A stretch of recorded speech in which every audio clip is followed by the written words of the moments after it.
बहुत घना जंगल था। उस जंगल में बड़े बड़े पेड़, झरने, पहाड़ और सैकड़ों जानवर रहते थे। जंगल का राजा था शेर सुल्तान।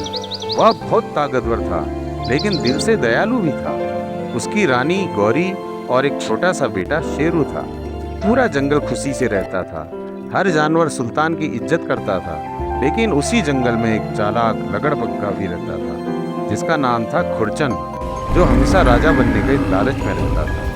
एक दिन खुरचन ने अपने साथियों से कहा, जब तक सुल्तान जिंदा है मैं राजा नहीं बन सकता। उसने एक खतरनाक योजना बनाई। उधर शेरू बहुत छोटा था। वह जंगल में हिरन के बच्चों के साथ खेलता, बंदरों के पीछे भागता और हाथी मोती की सूंड पकड़कर झूलता रहता था। एक दिन शेरू ने अपनी माँ से पूछा, माँ क्या मैं भी पापा जैसा बहादुर बनूंगा? गौरी मुस्कुराई, तुम उससे भी बड़े राजा बनोगे बेटा। लेकिन शायद किस्मत को कुछ और ही मंजूर था। उस रात जंगल में एक भयानक तूफान आया। तेज बारिश और बिजली चमक रही थी। उसी समय खुरचन अपने साथियों के साथ सुल्तान पर हमला करने पहुंच गया। सुल्तान ने बहादुरी से लड़ाई की, लेकिन दुश्मन बहुत ज्यादा थे। गौरी चिल्लाई, सुल्तान संभल कर। लेकिन तभी खुरचन ने पीछे से वार कर दिया। सुल्तान घायल होकर गिर पड़ा। मरते मरते उसने मोती हाथी से कहा, मेरे बेटे शेरू को बचा लेना। मोती की आंखों में आंसू आ गए। उधर गौरी शेरू को लेकर भागने लगी। पीछे लकड़बग्गों का झुंड था। अचानक नदी का पुल टूट गया। गौरी ने रोते हुए शेरू को मोती की पीठ पर बैठा दिया और बोला, इसे बचा लो। और अगले ही पल तेज पानी गौरी को बहा ले गया।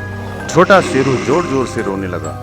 उस रात शेरू ने अपने माता पिता दोनों को खो दिया। मोती हाथी उसे जंगल के एक सुरक्षित हिस्से में ले गया। वहाँ बूढ़ा भालू दद्दा रहता था। दद्दा ने शेरू को गले लगाया, अब तू अकेला नहीं है बेटा। लेकिन शेरू की आंखों में सिर्फ आंसू थे। उधर खुरचन ने पूरे जंगल में ऐलान कर दिया, अब मैं जंगल का नया राजा हूँ।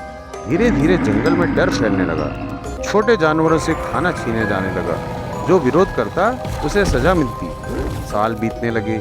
छोटा शेरू अब जवान हो रहा था, लेकिन उसे अपने असली अतीत के बारे में कुछ नहीं पता था। वह सोचता था उसके माता पिता उसे छोड़कर चले गए। एक दिन शेरू उदास बैठा था। तभी एक बूढ़ा तोता उसके पास आया। तोते ने कहा, तुम्हारी आंखें तो बिल्कुल सुल्तान जैसी हैं।